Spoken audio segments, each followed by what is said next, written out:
thank you. Because chances are you are supporting a small business, and it's hard to compete with Walmart and Target and all of those other places. Oh my gosh, so much stuff. No! Hi friends, this is Kim with the Dotted K. I wanted to make a little video to try to give a little enlightenment to explain. Do I need to explain? To try to give you insight, that's a good one, on why handmade items, particularly handbags, cosmetic bags, crocheted items, hats, toys, things of that nature, why those are more expensive than what you would purchase at a big box store. There are some of you who may not make things like this, who may not consider themselves a creative, and who really may not have a clue. So I want to give you a little insight of what it takes in order to make handbags or any type of sewn or crocheted item that someone wants to sell, and why they would price things the way that they do. So with all that information, let's get at it. I don't have an intro, so we're going to use this as an intro. Okay, I have a lot of stuff on my desk, and I'm not going to show it to you directly like this because this is a hot mess. And while that may not be surprising to any of you who know me and all 10 of my YouTube subscribers, shame. You know, now that I said that, it'd be awesome if you were to hop over to my YouTube channel. If you are watching this on my Facebook group, if you're watching this on YouTube, I'm so happy you're here. Stick around. I have made some watercolor videos. This is going to be just a kind of a general information video, as you can see, but I am going to do a hodgepodge of everything. So apologies, it took me a minute. I've had some, son got married and I was out of town, and it just, things did not fall into place, but I'm back right now for this moment, and we're going to do this. So if you haven't subscribed, it would be awesome. I need more than 10 people, but you 10 people, thanks, appreciate it. Let's get at it. So I make things. I paint, I sew, I crochet, I do tie-dye, I do it. When I had done these things in the past, I had pretty much just gifted a lot of my items, and I still do. Over the years, I have become a craft supply hoarder. Yeah, I have. Gift. Didn't buy it. Fun though. I've become a craft supply hoarder. And when I say craft supply hoarder, I mean fabric. If it can be used to make a craft, I have entirely too much of it. So, getting older in years, the job market is not always secure. That's another conversation. But I would like to, in my golden years, do something that I enjoy, and hopefully I can make some money at it, because I am getting older. My body's getting older. I'm not in the shape that I used to be. I've lost a lot of weight, but I still don't feel great sometimes, 90% of the time. But I still have bills. So, hence YouTube and hence the Dotted K. Why not combine the two and see if we can have a go at it? So that's fine and dandy, because I'm like, hey, I've got all kinds of stuff. I'll just start. Well, let me tell you something.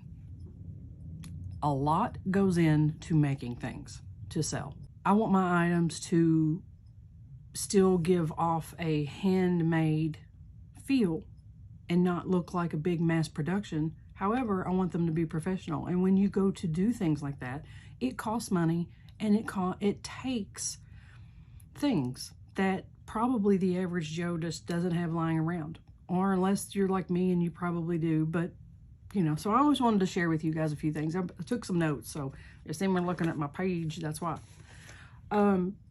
So, you know, the first order of business is basically handmade items seem to be more expensive, and in general they are. There's many different factors to that, and I'm going to try to touch base on some of it. I'm going to start with sewing. Now, if any of you sew, I am not going to reveal any hidden information that you didn't already know. Sewing can be very expensive. You know, no, by no means do you have to have the top of the line industrial sewing machine or whatever to hand make items. But if you want to make handbags or items made of certain types of materials like fabrics and thicker vinyls and stuff like that, you need to have a machine that can handle that. There are tools, and there's a lot of things that go into it. So when I went down the handbag rabbit hole, probably didn't really understand that I was going to have the amount of things that I have. I just wanted to, I'm going to show you a few things. So basically,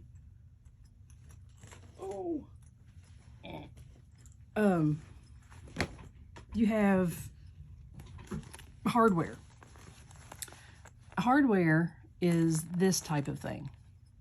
Zippers, zipper pulls,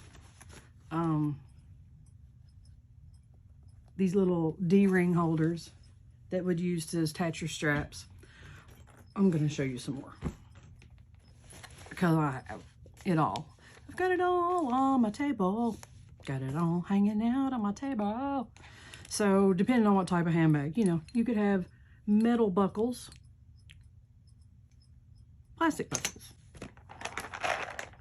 They come in all sorts of different colors and sizes. Magnets that hold things together. You've got spring rings, keychains, some straps on purses. You also, speaking of keychains, some keychain here. Can you see? Oh my God. There we go.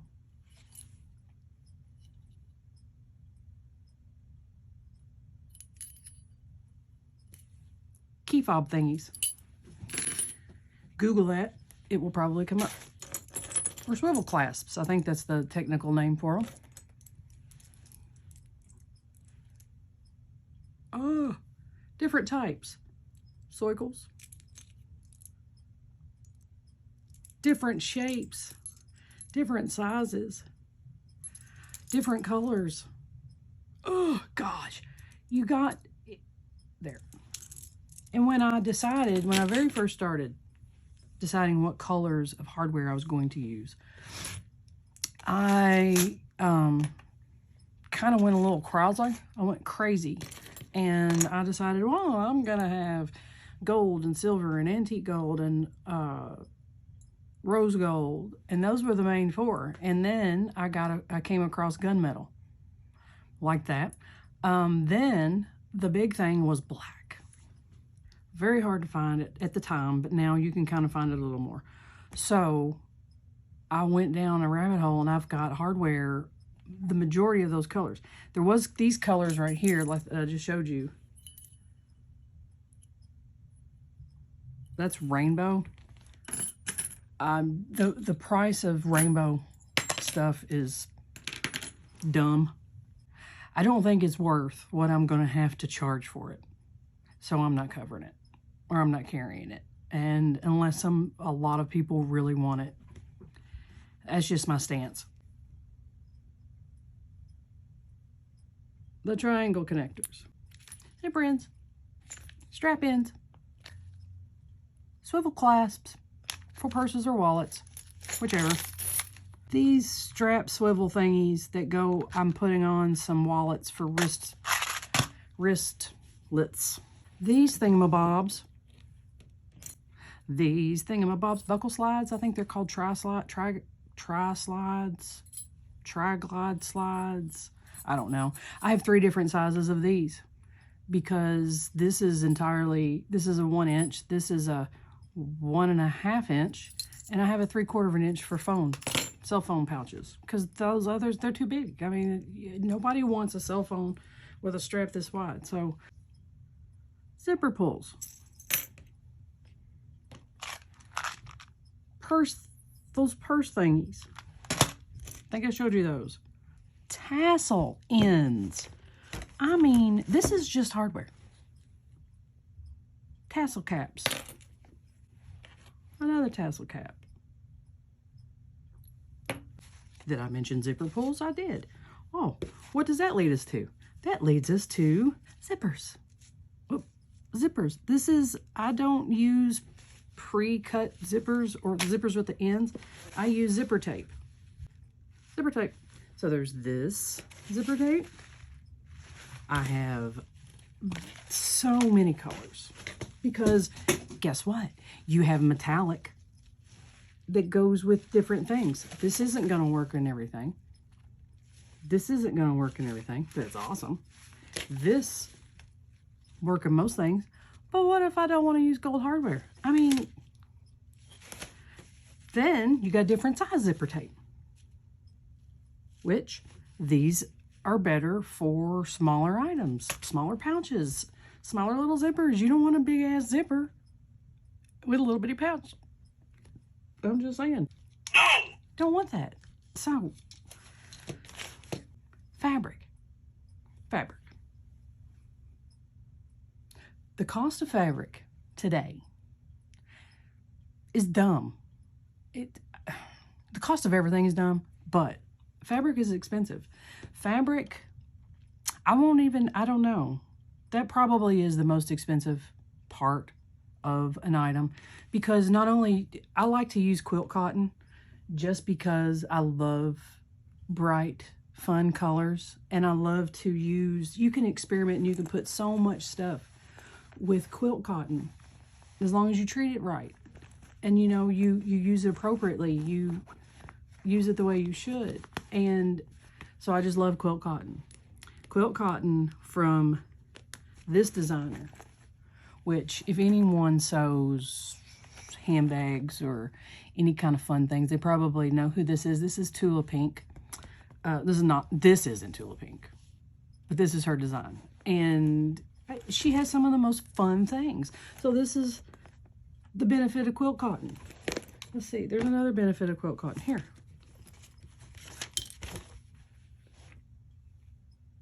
This is also Tula Pink, if I could turn it right side up. This is Tula Pink. And I'm sorry, I'm trying to look at the camera and I'm looking at my monitor because I don't know how to stay in frame. But this is also Tula Pink. So, all of that. That's my benefit of quilt cotton, because I can make all kinds of different things. I mean, it's got a freaking Tiffany blue snake on it. I mean, yes. You also have things like corduroy. Corduroy, not dumb, but corduroy's dumb expensive. Good luck finding the colors you want too, because everybody buys them. Let's not talk about the cost of leather. Real leather, dumb. Faux leather or vinyl, still kind of dumb. It's got clear vinyl. I mean, those things are expensive. So let's talk about what goes behind the fabric, because you know, when I very first started making things, I wasn't really aware on how to use interfacing, or what is called stabilizer. Now I know, because for one, it makes my sewing easier, and it fortifies the item that I make. So it makes it a little more beefy, makes it more stable. Stabilizer, makes sense. So you've got, oh, How many different types of stabilizer do we have? One, lightweight. These are my scraps. Lightweight black, lightweight kind of heavy, fusible fleece, thick quilt batting. This stuff, Decaville. Ooh, Decaville. Expensive. Stupid. Expensive. But it gives rigidity to things that need to keep form. Anyway, interfacing. It's got a little bit of stiffness. That's Decaville. Thread. Thread. Thread. Thread. There's a bunch more over there. Thread. Rivets that go on straps. I have webbing that I make the straps out of if I don't want to purchase straps, which I don't because I've got the stuff to make it. So when you're wanting to do rivets, you either need to hammer them or you need a rivet press. There are some overpriced rivet press. These aren't cheap, but there are some very overpriced rivet presses that literally are this exact same thing that I got off of Amazon, and they come from the same country, which is China. Can't help that, but that's what it is. One of the best things I've ever purchased, and actually I have two, because I punch holes, and I got tired of hammering holes into things, so now I have one that punches holes and one that presses a rivet. Bam. Working with tools, working with tools. Working with tools. So these are my shears, which I love. I've got another, these are Kai scissors. I know I sound bougie. I have 1, 2, 3. I have 4 pairs of Kai scissors. Embroidery snips. Those are some of the tools. Pinking shears to reduce bulk when you're turning an item out. A dressmaker, a seamstress, a creative sewist, whatever you want to call people who craft, are serious and passionate about their shears. You don't with somebody's shears. You just don't. And when you use them a lot. I don't necessarily cut a lot of fabric with these anymore. I use a rotary cutter, which is like, but still, a good pair of shears are worth their weight in gold. These aren't terribly expensive. They're not cheap, but they're craft scissors. This is what they consider their craft line. These craft line scissors have cut zippers, that zipper tape, for months and months and months. You would think they would be nicked up and you wouldn't be able to cut anything with them. I can still cut fabric, no problem, no nicks. And to me, these were worth $16. Just saying. Not to mention, we got my Big Daddy, my sewing machine. I'll show you in a little bit. I mean, you don't have to have the top of the line sewing machine, but you do need to have something that is capable of doing what you want. And when I started, I had a basic. It was a nice machine. I had a nice Janome. And she's down there. She's pretty. She still works from time to time. I do zigzag with her. She's a basic sewing machine. Wasn't cheap even. I guess COVID just everything up and made the prices go. But still, the prices of things are expensive. Now, I bought my sewing machine last year on a Black Friday sale, and I got a good deal on it. I had originally planned to purchase a different machine, and I was going to purchase a full industrial machine. I changed my mind because I was afraid I didn't have the room. I should have went ahead and just bought the industrial. But if you sew, you understand what I'm saying when I tell you that one machine does not do everything that you need, because one machine will not sew through leather and cotton and do them both well without having to screw with them so much that you will lose your mind. So most people have 2, 3, 4 machines. I don't have the room for that. I don't have the money for that. I did keep my older machine because it has zigzag. And sometimes I can set it up to do repetitive things that I don't have to change the thread with my other. Now the other machine I have is a Juki. It is an actual quilting machine, and it is my baby. She was not cheap, but she has served me well. She has made a lot of things, and when I have to upgrade when she dies, I don't know if I'm just going to go full industrial or not, because she can sew cotton and she does it beautifully. It's a straight stitch only machine, and it is metal and it is heavy, but it is gorgeous, and she does wonderful, and it's some of the best money I've ever spent. So, is that it? Oh no, I forgot the one thing that really costs some money. Well, I mean, I guess when you see the grand scheme of things, if you buy in bulk, which you have to, it won't be so bad. But you have branding. So, you know, that's personal preference too. When some people put the labels that say handmade on it, and that's okay with them. I come up with a logo. Sorry. That's my logo. The K is how I sign my paintings. Labels. Like, these are sew-in labels. I have faux leather sew-in labels, or sew-on labels. I mean, I know, got other sew-in labels. These are just little cutesy ones. And you have the last thing, which is probably one of the most important things out of all of it, is time. Some artists are fortunate, and I guess, I mean, they may have more of that. Everybody has the same amount of time, I guess. It's all how you use it. But, which I'm not very good at. Whatever.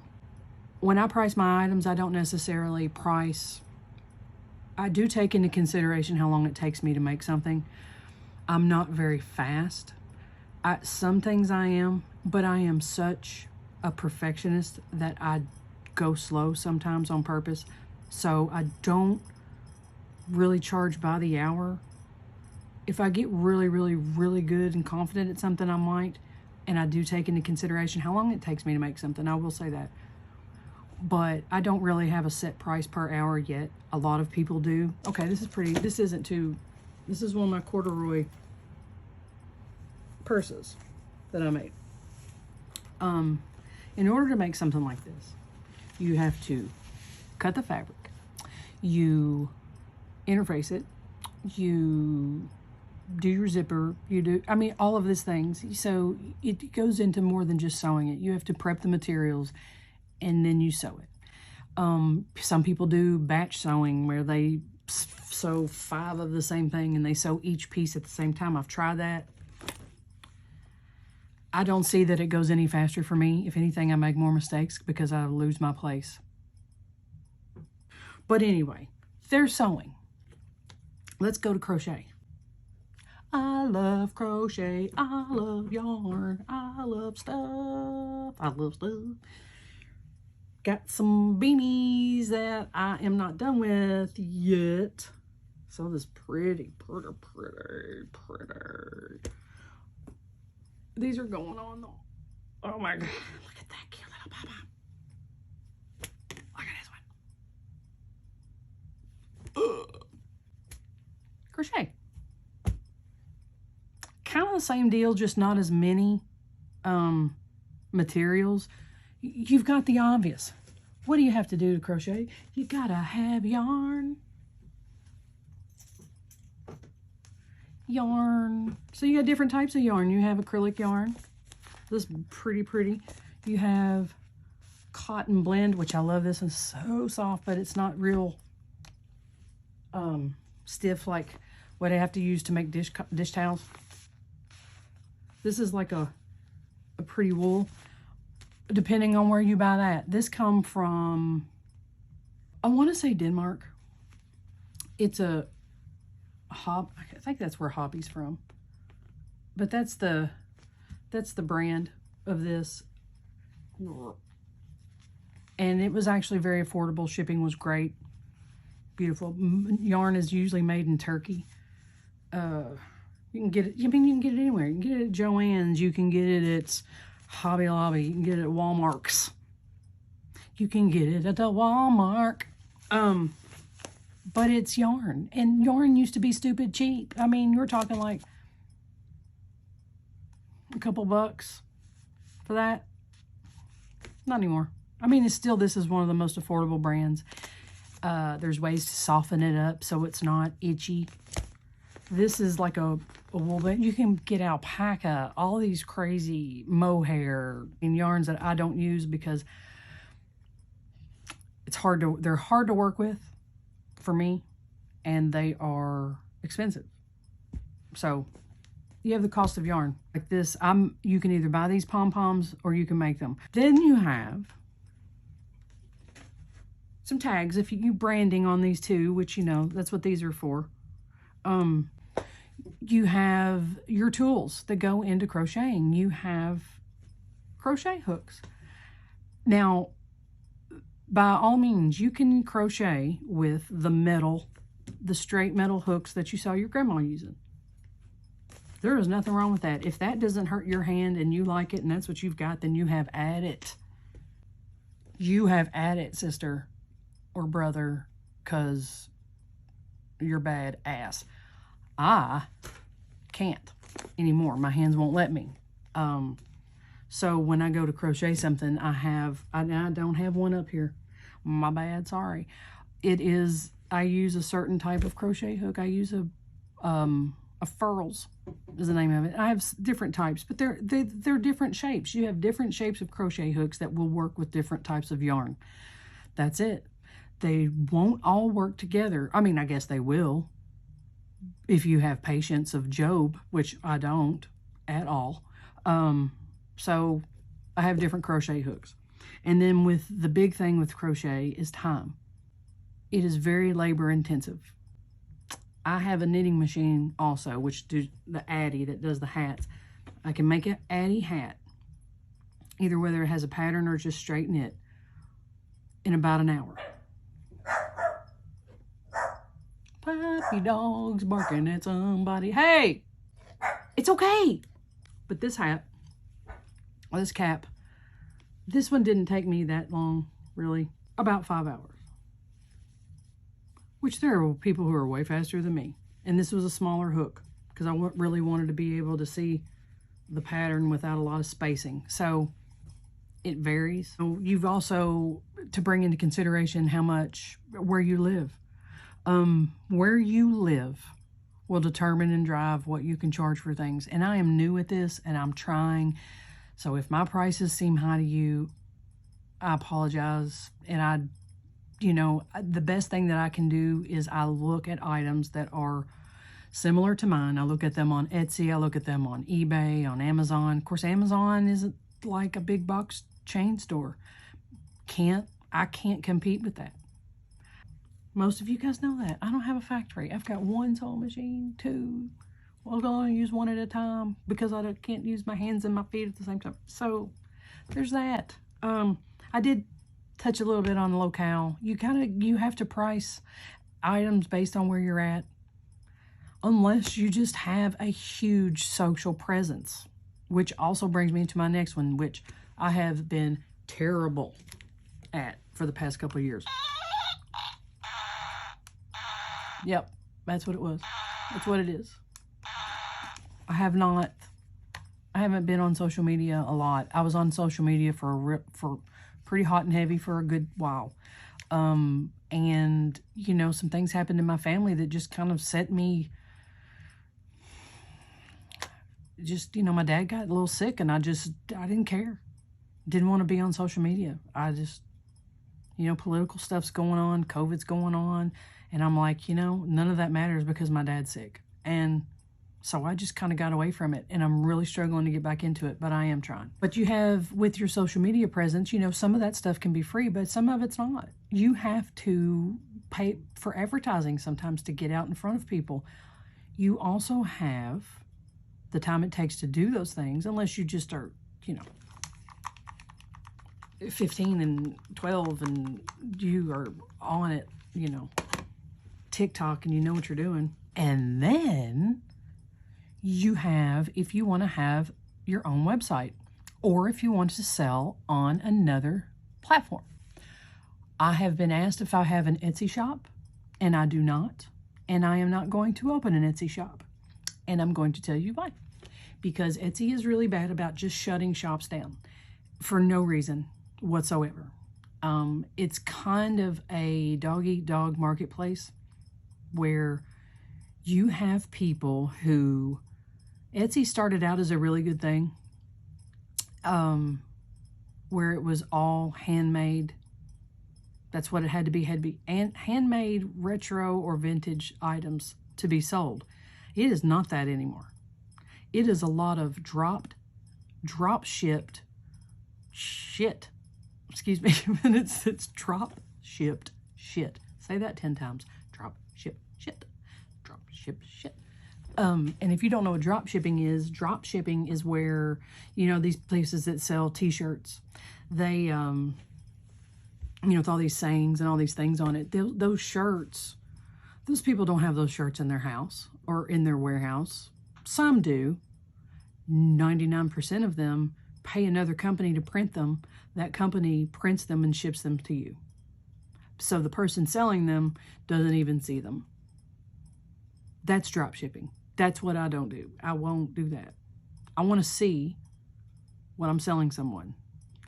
If I sell something, if I purchase something to sell someone, I want to see it. Because I want to know what you're getting. Because I will know I want to know what you are getting.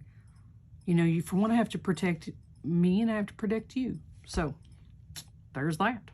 But Etsy's really bad about shutting people down. Like there's people who do thousands and thousands of dollars of business on Etsy every month just for Etsy to just cut them off. And if that's your only source, then you're screwed.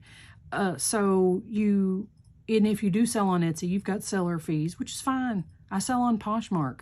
Seller fees are fine. I don't mind seller fees. What I don't like is putting all my eggs in one basket, which I'm pretty bad at doing in life. So I'm trying not to do that in this. But, you know, when you rely on those other reseller platforms, Etsy, Poshmark, eBay, Mercari, all of those things, then you have your business and your life in their hands. And, you know, whatever. I suggest doing more than that. I suggest if you're going to do that, that's fine. You can do the Facebook group thing, and you can also do your own website, which that has a cost that goes along to it. So, in summary, and I know that this, like I said, I know this was long, probably way long-winded, way more long-winded than it needed to be. But that is one of the reasons, well, those are the reasons that handmade items are more expensive. But when you buy a handmade item from someone, if you know me and you don't know me, but you are interested, you know, in what I have, if you purchase something from me, thank you.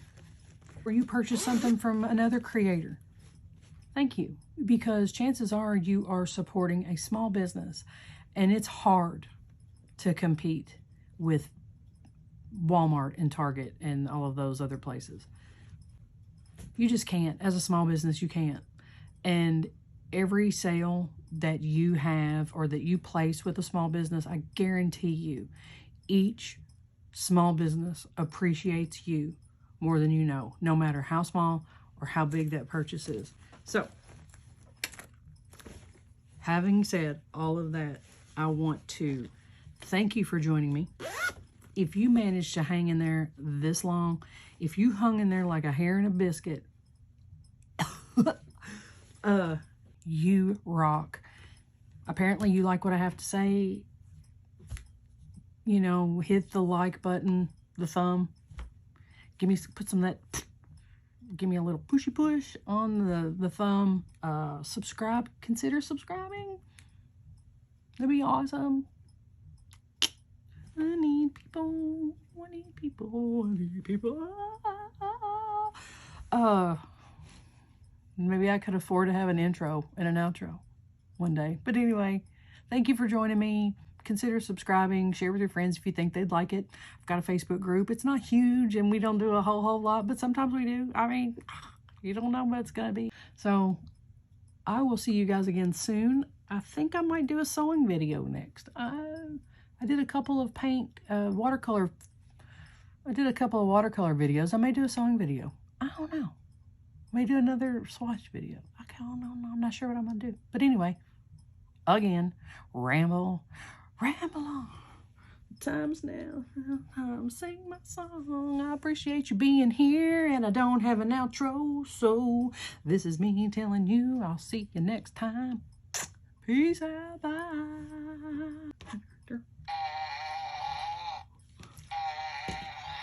By the way, did I buy these pieces of nonsense? I bought one of them. This is not it. This came as a Christmas gag gift. No! Loud. I bought this. Yep. Fart machine. I bought the fart machine from the Dollar Tree. Oh. Because it's a fart. It's awesome. See ya. Bye. I promised I'd show you this. This is my beautiful. She's my pretty sewing machine. I love her so much. Love her so much. She has been a beaut. Oh. It's a Juki.